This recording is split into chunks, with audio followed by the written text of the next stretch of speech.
Lyra pressed her translucent hand against the crystal window of her home and watched the morning light dance through the walls. The sunlight turned everything in her small house into beautiful colors, blues and greens and soft purples that made her child giggle with joy. Kale was only 4 years old, but he already understood that their world was made of living crystal that sang in the wind. "Mama, look!" Kale pointed at the wall where the light made rainbow patterns. His small fingers traced the moving colors, and Lyra felt his happiness through their mind connection. All Zephyrians could share thoughts and feelings with their families, and Kale's pure joy always made her smile. "Yes, Little Star," she said, using the pet name she had given him when he was born. "The crystal remembers the light and shares it with us." Their home sat on the edge of New Harmony, one of the smaller Zephyrian cities on the planet they called Haven. The humans who had helped them find this world called it Kepler 442b, but Lyra liked their name better. Haven was supposed to be their safe place, far from the wars and troubles of their old home. The Zephyrians had built their cities from the natural crystals that grew from Haven's soil. These crystals were alive in a way that other species did not understand. They could grow and change and even repair themselves when damaged. The larger crystals formed the walls and towers of the city center, while smaller ones made the homes. In the outer areas where Lyra lived, she worked in the city center as a harmony keeper, someone who helped the crystals grow in the right patterns. It was not an important job, but it paid enough for her and Kale to live simply.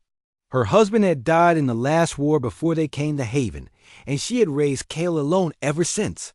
"Mama, why is the sky changing color?" Kale asked, pressing his face against the window. Lyra looked up and felt her heart skip. The sky, which had been its normal purple color, was now shifting to orange and red. She had never seen anything like it before, but something deep in her mind told her it was wrong. "I don't know, Little Star," she said, trying to keep the worry out of her voice. "Maybe it's just a strange weather pattern." But as she watched, the colors grew brighter and more angry. The wind began to pick up, and she could hear it whistling through the crystal formations around their home. The sound was different from the usual crystal song. This was sharp and frightening. Other Zephyrians in the neighborhood were coming out of their homes now, pointing at the sky and talking in worried voices. Lyra could feel their fear through her mind connection with them, a low buzz of anxiety that made her stomach hurt. "Citizens of New Harmony," a voice spoke directly into their minds. It was Elder Vex, the leader of their city council. "A solar storm is approaching Haven. This happens every few decades, but this one appears to be stronger than usual. Please secure your homes and prepare for possible power disruptions." Lyra had heard stories about solar storms from the older Zephyrians, but she had never experienced one herself. They said the storms could damage the crystals and cause the cities to go dark for days. Some storms were so strong they could even make the crystals shatter. "What's a solar storm, Mama?" Kale asked, his young mind picking up her worry. "It's like a big wind from the sun," Lyra explained, pulling him close. "Sometimes it makes the lights flicker, but it will pass soon." She hoped she was right, but the fear from the other Zephyrians was growing stronger. Through the mind connection, she could feel their panic starting to spread like a fire through the community. The first wave hit just as she was closing the shutters over their windows. The air itself seemed to crackle with energy, and every crystal in their home began to glow brighter than she had ever seen. The beautiful colors became harsh and blinding, and the crystal song turned into a painful shriek that made both her and Kale cover their ears. "Mama, it hurts!" Kale cried, and she pulled him into her arms, trying to shield him from the terrible sound. The crystal walls of their home began to vibrate, and cracks started to appear in the larger formations. Lyra watched in horror as the beautiful patterns she had helped grow began to break apart. The living crystal was dying, and she could feel its pain through her connection to it. "We need to get out," she said, grabbing Kale's hand. "The house isn't safe anymore." They ran outside just as the second wave of the storm hit. This one was worse than the first. The electromagnetic pulse from the sun struck the crystal city. like a giant hammer, and the sound of breaking crystal filled the air. Buildings began to collapse around them, and Lyra saw her neighbors running in panic as their homes fell apart. The storm was not just breaking the crystals, it was turning them into weapons. Sharp pieces of crystal flew through the air like knives, and the electromagnetic energy made them glow like hot coals. Lyra threw herself over Kale as a piece of their roof crashed down where they had been standing. "This way!" she shouted, trying to guide them toward the city center where the buildings were stronger. But the storm was getting worse, and the air itself was becoming hard to breathe. A third wave hit, and this one was the strongest yet.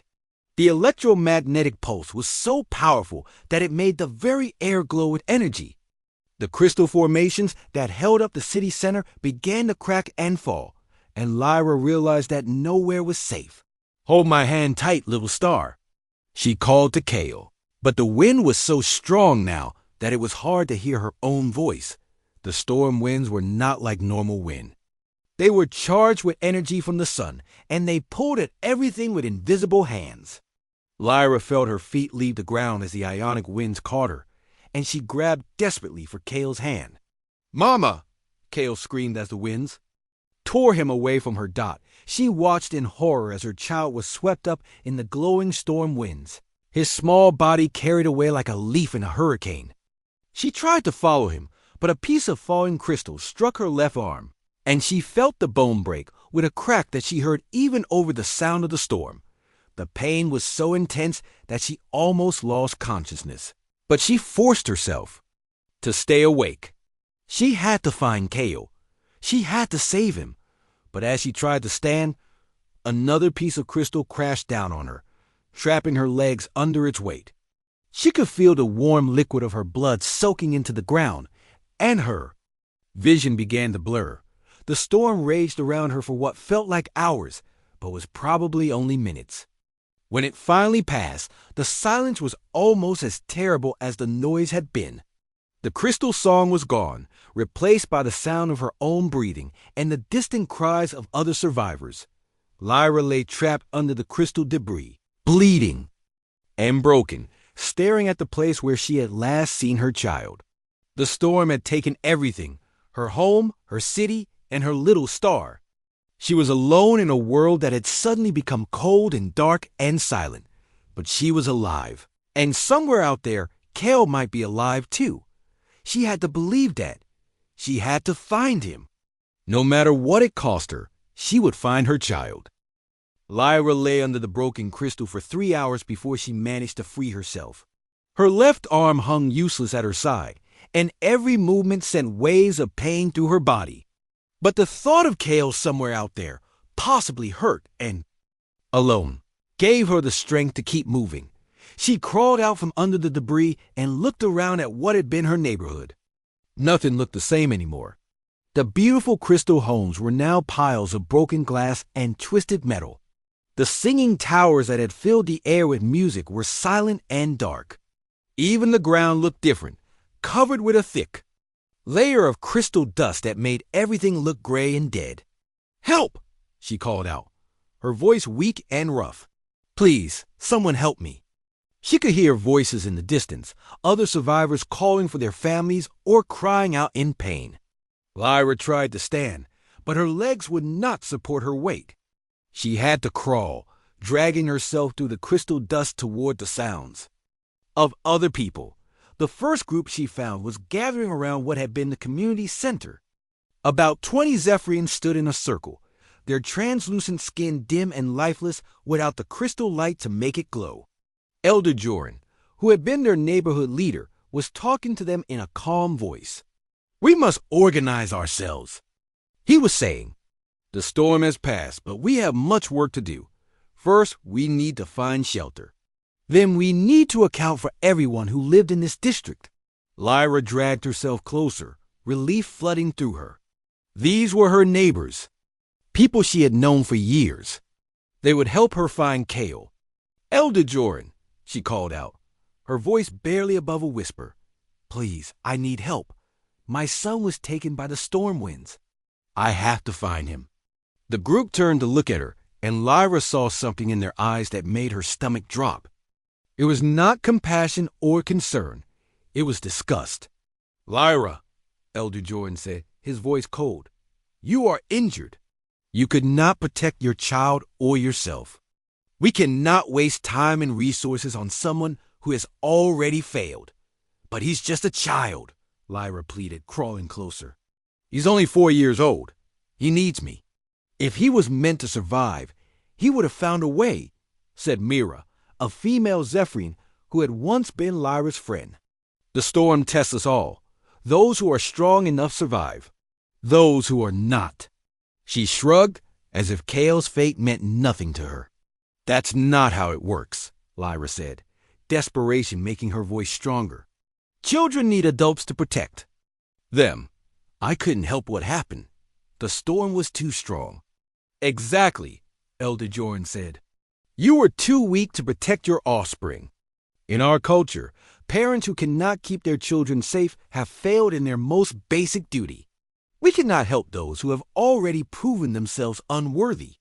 The others nodded in agreement, and Lyra felt their collective judgment pressing down on her like a weight. Through the mind connection that all Zephyrians shared, she could feel their thoughts. They saw her as a failure, a weakness that could spread to the rest of the group if they helped her. "Please," she whispered. "I just need someone to help me. Look for him. I can't do it alone." "You should have thought of that before you failed to protect him," Mira said. "We have our own families to worry about, our own survivors to care for. We cannot waste energy on lost causes." Elder Jordan turned, his back on her, and the others did the same. They began walking away, leaving Lyra alone in the crystal dust. She called after them, but they did not turn around.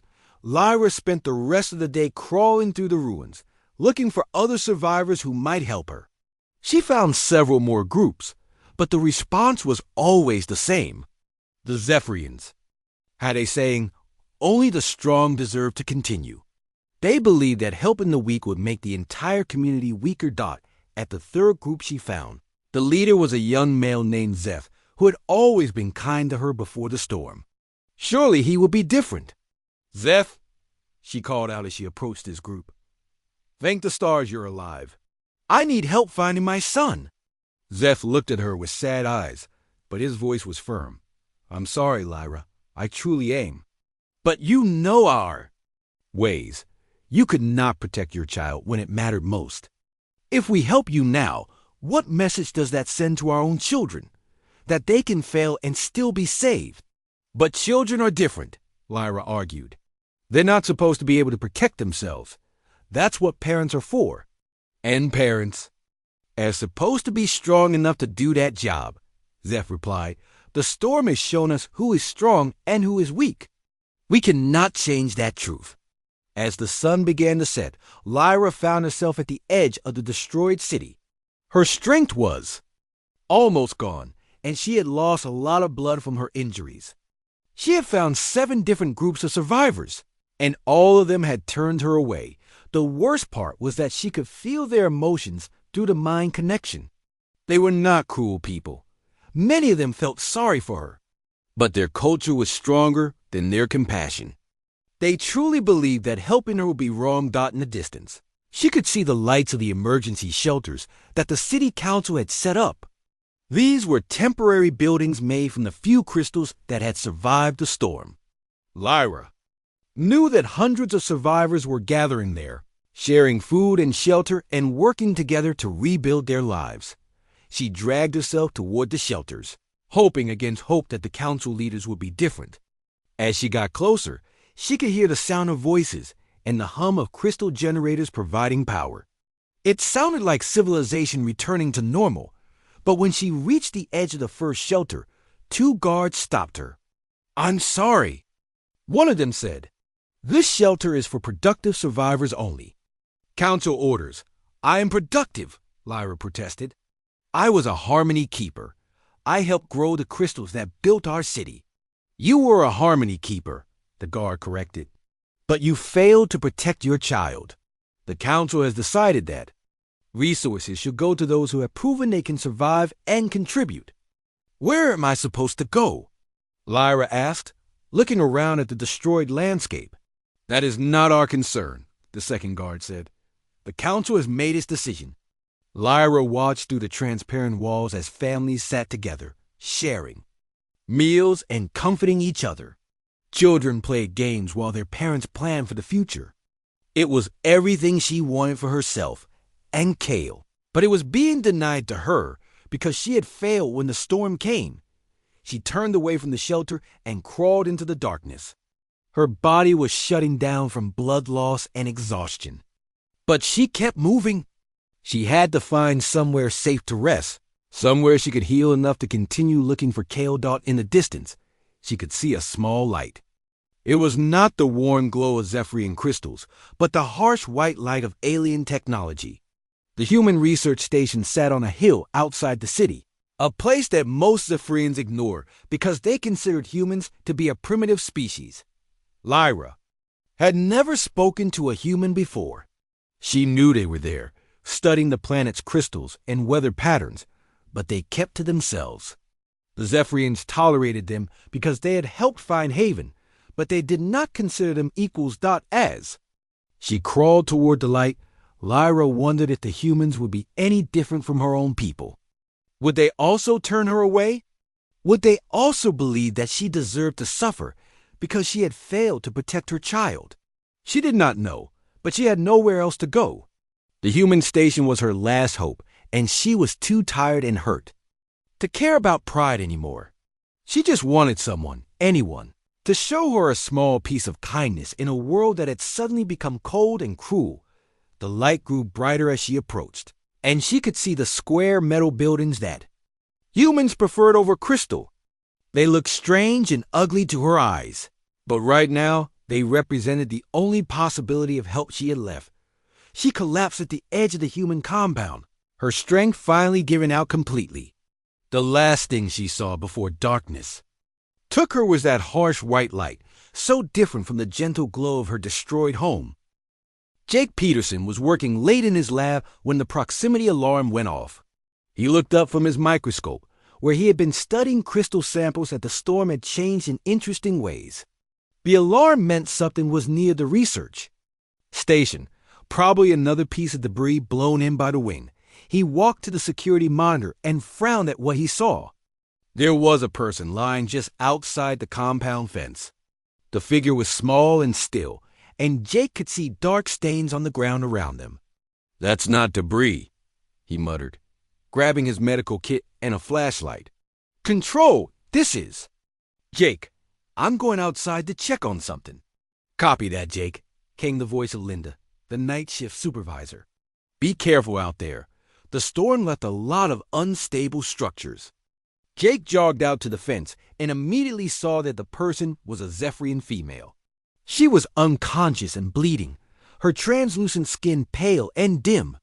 Her left arm was bent at an odd angle, and there were cuts all over her body from broken. Crystal Dot Jake had been on Haven for 2 years, but he had never been this close to a Zephyrian before. They usually kept their distance from humans, considering them too primitive to be worth talking to. But this one was clearly in trouble. "Hey," he said gently, kneeling beside her. "Can you hear me?" She did not respond. Jake checked her pulse at her neck and found it weak but steady. He could see that she had lost a lot of blood, and her breathing was shallow. Without immediate medical attention, she would probably die. Protocol said he should contact the Zephyrian authorities first. The research station had strict rules about interfering with local affairs. But Jake looked at the injured woman and thought about how long it would take for Zephyrian emergency services to respond, assuming they would even come for someone who was alone and injured. "Screw protocol," he said, carefully lifting her in his arms. She was lighter than he expected, her bones hollow like a bird's. "I'm not letting you die out here." He carried her into the medical bay, which was designed for human injuries but had equipment that could work on other species too. Jake had studied xenobiology in college, and while he was not a doctor, he knew enough about basic medical care to help. First, he cleaned her wounds with antiseptic and used a scanner to check for internal injuries. The scanner showed that her Left arm was broken in 2 places, and she had several cracked ribs. But the bleeding was the biggest problem. She had lost almost too much blood to survive. Jake started in 4 line to give her fluids and work to stop the bleeding from her worst cuts. He had to be careful because Zephyrian blood was different from human blood. It was clearer and had a slightly different chemistry, but the basic principles were the same. "Come on," he whispered as he worked. "Stay with me. Don't give up now." He spent 3 hours patching her up, using everything he had learned about emergency medicine. When he was done, she was stable but still unconscious. Her skin had regained some of its normal glow, which Jake took as a good sign. He set up a bed for her in the medical bay and programmed the monitors to watch her vital signs. Then he sat down in a chair beside the bed and waited for her to wake up. Jake found himself studying her face as she slept. Zephyrians looked similar to humans in many ways, but their features were more delicate, almost ethereal. Their skin was translucent, showing the faint glow of their internal organs. Their hair was fine and seemed to float even when there was no wind. But what struck him most was how young she looked. She could not be much older than his sister Amy back on Earth. The thought made his chest tighten. Amy had died in a hurricane 3 years ago, along with their parents who had been trying to evacuate elderly neighbors. Jake had been in space when it happened, unable to help.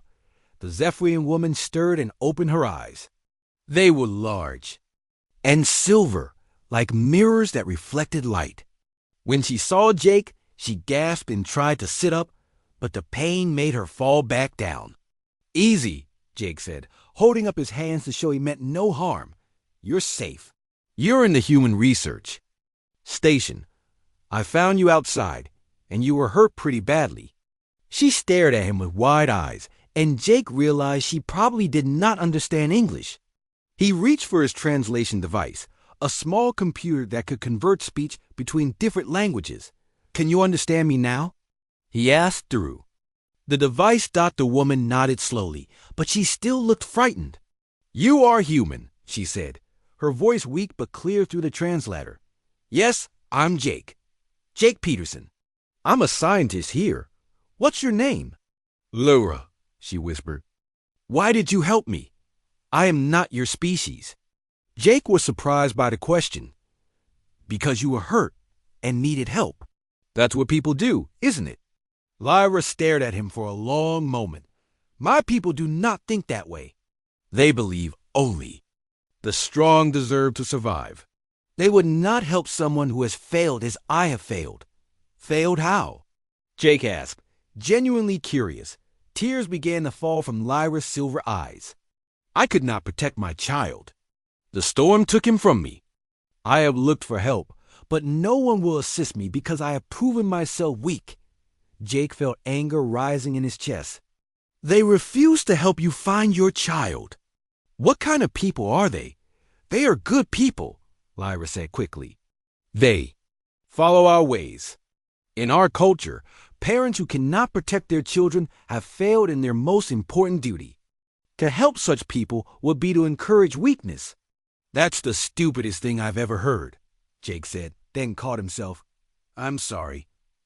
I don't mean to insult your culture. But refusing to help someone find their child, that's not strength. That's cruelty." Lyra looked confused. "You do not understand. It is our way. It has always been our way." "Well, it's not my way," Jake said firmly. "What's your son's name?" "Kale," Lyra said, fresh tears falling. "He is only 4 years old. The storm winds carried him away, and I do not know if he is alive or dead." Jake stood up and walked to his computer terminal. "Then we're going to find out. The research station has scanning equipment that can detect life signs from orbit. If your son is alive, we'll find him. You would do this for me?" Lyra asked, struggling to sit up despite the pain. "But I am not your species. I am not your responsibility. You're a mother looking for her child," Jake said. "That makes you my responsibility as a decent human being."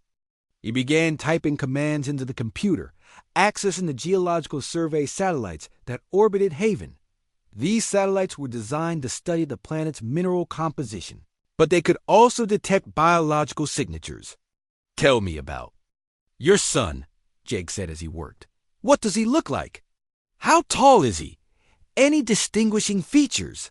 Lyra described Kale in detail, and Jake programmed the parameters into the search system. The satellites began scanning the areas around New Harmony, looking for Zephyrian life signs that matched a 4-year-old child. This will take a few hours, Jake said. You should rest. Your body has been through a lot. I cannot rest, Lyra. Sigh, trying to get out of bed. I must look for him. You can barely stand, Jake pointed out. You're not going to help your son by making yourself worse. Let the computers do their work. Lyra reluctantly lay back down, but Jake could see the tension in her body. She was a mother separated from her child, and nothing else mattered to her right now. Why are you doing this? She asked after a moment. Your people and mine barely speak to each other. Most humans think we are strange, and most Zephyrians think you are primitive. Jake sat back down in his chair. My sister died in a storm on Earth 3 years ago. She was trying to help some kids who were trapped in a flooded building. I wasn't there to help her. I am sorry, Lyra said softly. I couldn't save her, Jake continued. But maybe I can help you save your son. Maybe that counts for something. They sat in silence for a while, listening to the hum of the medical equipment and the distant sound of wind through the station's corridors. Finally, the computer beeped with results. Got something, Jake said, reading the screen. There's a Zephyrian child's life signature about 50 kilometers northeast of here. The readings are faint, but they're there. Lyra sat up so quickly that she pulled at her foreline. He's alive. Kale is alive. The readings suggest yes, but he's in a difficult location. The signature is coming from underground, probably in one of the cave systems, and the route there goes through some dangerous territory. I do not care about danger, Lyra said, tears of joy streaming down her face. My son is alive. We must go to him immediately. Jake looked at her broken arm and the bandages covering her wounds. You're in no condition to travel, and I can't leave the station without authorization. Then get authorization, Lyra said, grabbing his hand with her good arm. Please, Jake Peterson. You are the only one who will help me. You are the only one who cares that my child is alive. Jake looked into her desperate eyes and made a decision that would change both their lives. I'll need to prepare some equipment and get clearance from my supervisor. But we're going to find your son, Lyra. I promise you that. For the first time since the storm, Lyra smiled. Jake spent the next morning preparing for the rescue mission, while Lyra rested in the medical bay. He knew that leaving the research station without proper authorization could cost him his job, but he also knew he could not abandon a child who was trapped and alone. Jake, what are you doing? Linda asked when she found him loading supplies into one of the research rovers. You're supposed to be running soil samples today. I need to take a short trip, Jake said, checking the rover's emergency medical kit. There's a Zephyrian child trapped in the cave systems northeast of here. I'm going to help get him out. Linda stared at him. Jake, you can't just decide to go on rescue missions. That's not what we're here for. The Zephyrians have their own emergency services. Their emergency services won't help, Jake said, loading water purification tablets into his pack. The child's mother asked him for help, and they refused.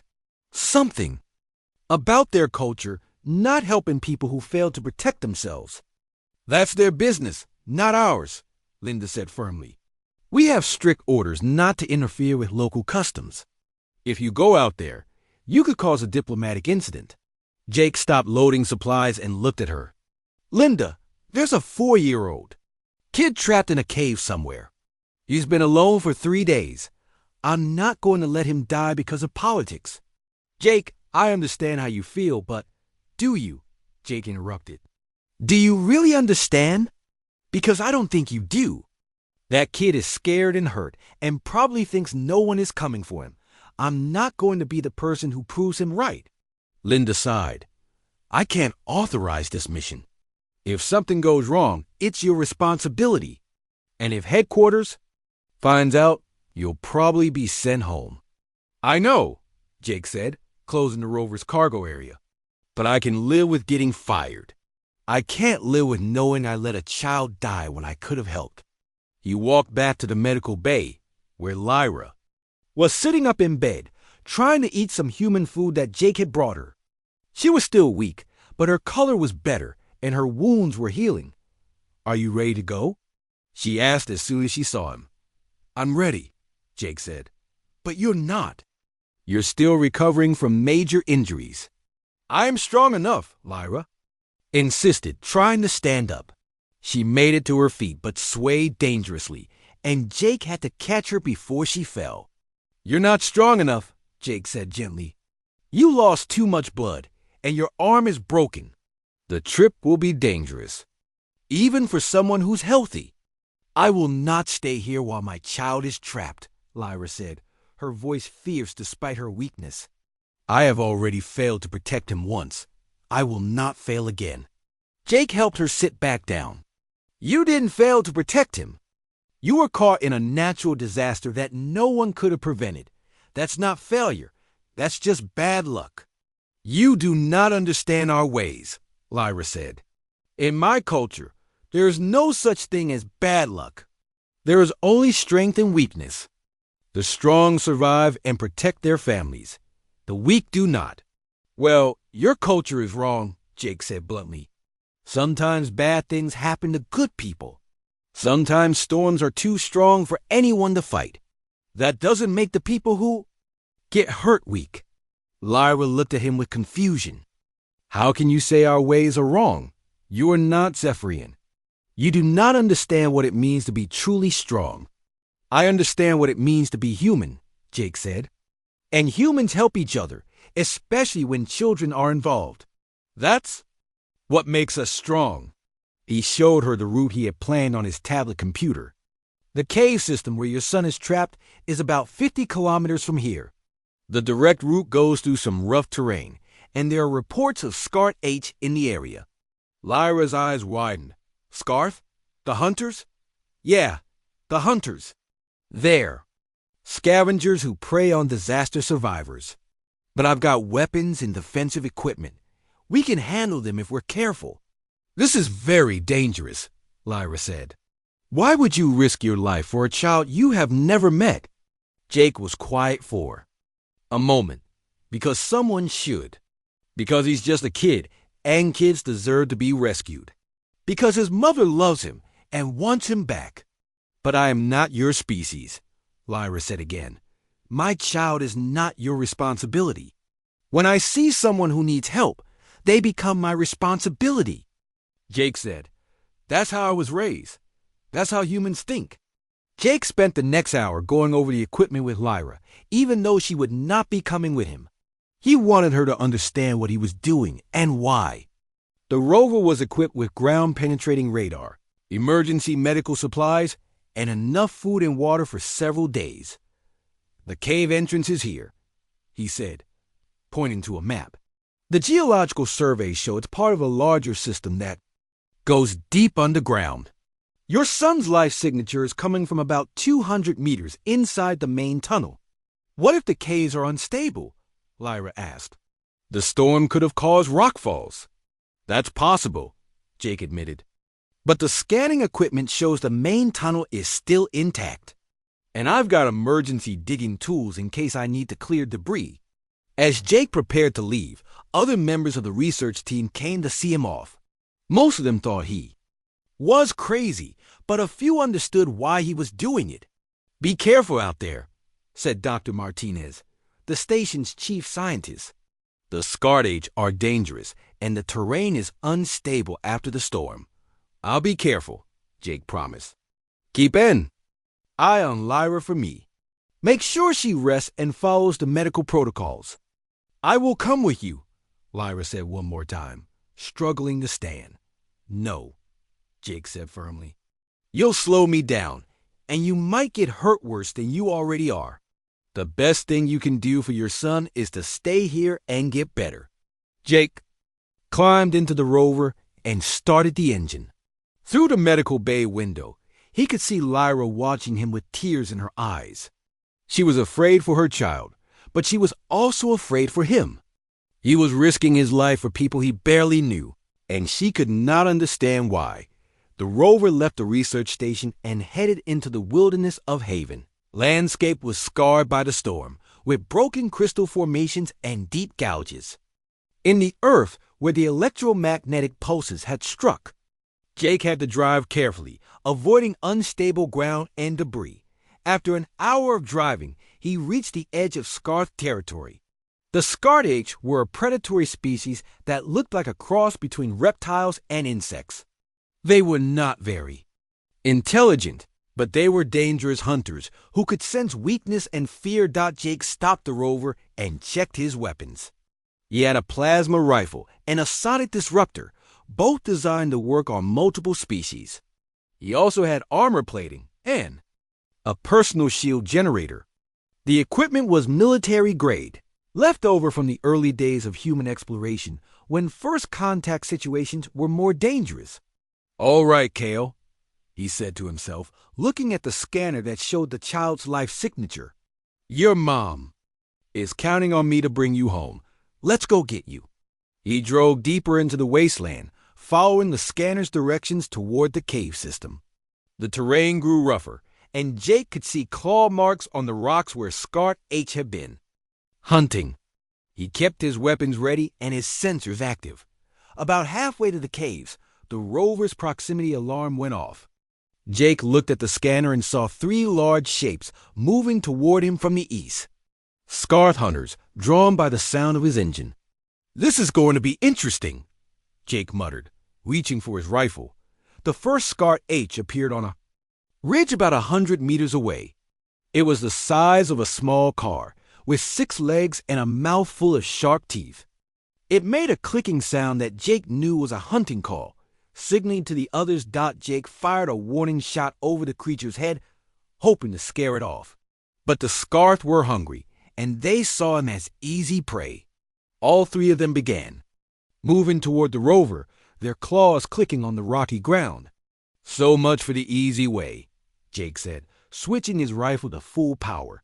The battle was brief but intense. The Scarth H were fast and aggressive, but Jake had better weapons and armor. He managed to drive them off without killing any of them, though he used most of his energy cells in the process. When the fighting was over, Jake checked the rover for damage. The creatures had left some scratches on the armor, but nothing serious. He was still on schedule to reach the caves before dark. As he drove on, Jake thought about Lyra back at the research station. She was probably worried sick, wondering if he would be able to find her son. He thought about her people, who had abandoned her because she could not protect her child from a natural disaster. Different species, same prejudices, he said to himself. Some things never change, but humans were different. Humans helped each other, even when it was dangerous, even when it made no sense, even when the person they were helping was not there. Own species. Jake drove on through the alien landscape, following the scanner toward a child he had never met, but was determined to save. Jake reached the cave entrance just as the sun was beginning to set. The opening was larger than he had expected, about 3 meters wide and carved into the side of a rocky hill. The storm had damaged the area around it, leaving broken crystal formations scattered like broken glass. He parked the rover near the entrance and checked his equipment one more time. His scanner showed that Kale's life signature was still there, about 200 meters inside the cave system. The readings were weak but steady, which meant the child was alive, but probably unconscious or sleeping. Jake put on his helmet with its built-in lights and communication system. He took his medical kit, emergency food, water, and digging tools. The plasma rifle stayed with him too, in case he encountered any dangerous creatures inside the caves. Research station. "This is Jake," he said into his radio. "I've reached the cave entrance. The child's signature is confirmed. I'm going in now." "Copy that, Jake," came Linda's voice. Be careful in there. The geological surveys show the cave system is old and might not be stable after the storm. I'll watch for rockfalls, Jake said. Tell Lyra that I'm close to her son. Jake turned on his helmet lights and stepped into the cave. The air inside was cool and damp, and he could hear the sound of water dripping somewhere in the darkness. The walls were made of natural rock mixed with crystal formations that had grown over thousands of years. The main tunnel was wide enough for him to walk upright, but he could see smaller passages branching off in different directions. His scanner kept him on the right path, pointing him deeper into the cave system toward Kale's location. After walking for about 10 minutes, Jake came to a place where the tunnel split into 3 different paths. His scanner showed that Kale was down the middle passage, but that passage looked dangerous. There were loose rocks hanging from the ceiling, and Jake could see fresh cracks in the walls where the storm's vibrations had damaged the structure. "This doesn't look good," Jake muttered, examining the cracks with his flashlight. But it's the only way to reach the kid.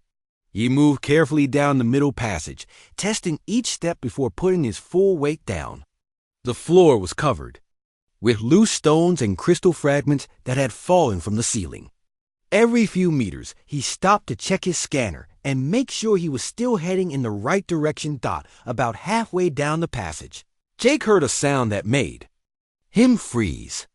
It was a low clicking noise, like claws on stone. He had heard that sound before, outside the cave when the scarf had attacked his rover. Jake drew his plasma rifle and listened carefully. The clicking was coming from somewhere ahead of him, in the direction he needed to go. It seemed like at least one Scarred had followed him into the cave system. "Great," Jake whispered. "Just what I needed." He moved forward slowly, keeping his weapon ready. The clicking sound got louder as he approached a bend in the tunnel. Jake peered around the corner and saw a single Scarf standing about 20 meters away. The creature was smaller than the ones he had fought outside, probably a young one that had been separated from its pack. The Scarf had not noticed him yet. It seemed to be sniffing the air, probably trying to track his scent or detect the presence of prey. Jake could see another passage behind the creature, and his scanner showed that Kale was somewhere down that passage. Jake aimed carefully and fired a single shot from his plasma rifle. The energy bolt struck the Scarf in the center of its body, and the creature collapsed without making a sound. Jake waited for a moment to make sure it was dead, then moved past it toward the next passage. This new tunnel was narrower and lower than the first one. Jake had to crouch as he walked, and his helmet scraped against the ceiling several times. The walls here were mostly natural rock with very few crystal formations, and the air smelled stale and old. After another 10 minutes of careful walking, Jake's scanner began beeping more rapidly. He was getting close to Kale's location. The tunnel opened up into a small chamber about the size of a bedroom, and Jake could see daylight coming from a crack in the ceiling high above. "Hello?" Jake called out. "Kale, are you here?" He heard a weak sound from the far side of the chamber, like someone trying to speak but not having enough strength. Jake hurried toward the sound and found a small figure huddled against the wall. It was Kale, and he was alive but in bad shape. The 4-year-old Zephyrim was conscious but barely able to move. His translucent skin was very pale, and Jake could see that he was dehydrated and probably hadn't eaten any since the storm. "Hey there, buddy," Jake said gently, kneeling beside the child. "My name is Jake. Your mom sent me to find you." Kale looked up at him with large silver eyes that were just like his mother's. He tried to speak, but his voice was too weak to understand. Jake gave him small sips of water and checked him for injuries. The child had some cuts and bruises, but nothing serious. The main problem was that he had been without food and water for 3 days. His body was shutting down from dehydration and hunger. "You're going to be okay," Jake said, giving Kale some emergency food that was designed to work for multiple species. "We're going to get you back to your mom." As Kale slowly ate the food and drank more water, Jake examined the chamber they were in. The child had been lucky to find this place. It was protected from the weather, and the crack in the ceiling had provided some light and fresh air. But it was also a trap. The only way in or out was through the narrow tunnel that Jake had just used. "Can you walk?" Jake asked Kale, who was starting to look a little better after eating. Kale nodded weakly and tried to stand up. He managed to get to his feet, but Jake could see that he was still very weak. The trip back through the caves would be difficult.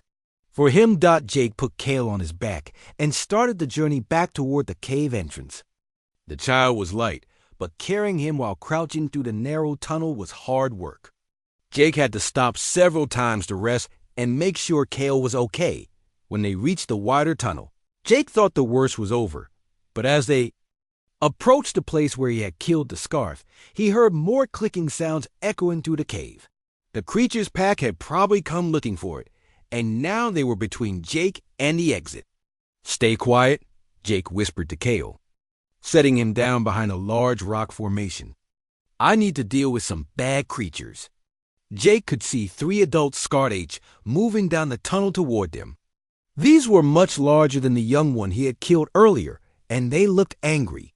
They had found their dead pack member and were hunting for whoever had killed it. Jake positioned himself where he could see the creatures, but stay hidden behind the rocks. He checked his plasma rifle and saw that he had enough energy for about 6 more shots. You would have to make them count. The first Scarch came around the corner, and Jake shot it in the head.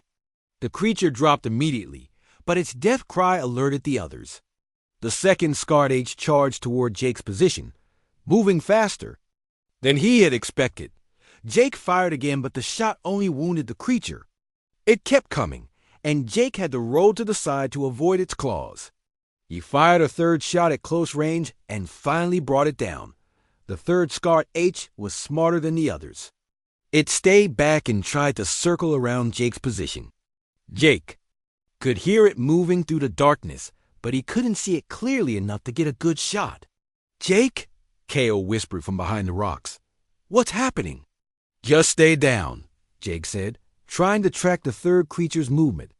"Everything's going to be okay." The scarf suddenly appeared from a side passage that Jake hadn't noticed before. It was only a few meters away, and Jake barely had time to aim before it attacked. His fourth shot caught the creature in the chest, but it wasn't enough to stop it completely. The Scarch crashed into Jake, knocking him backward. Its claws raked across his armor, leaving deep scratches but not penetrating to his skin. Jake struggled with the wounded creature for several seconds before he could get his rifle into position for a final shot. The energy bolt finally killed the scarf, but Jake was left breathing hard and shaking from the close call. "Is it over?" Kale asked, peering out from behind the rocks. "Yeah, it's over," Jake said, checking his armor for damage. "Let's get out of here before any more of them show up."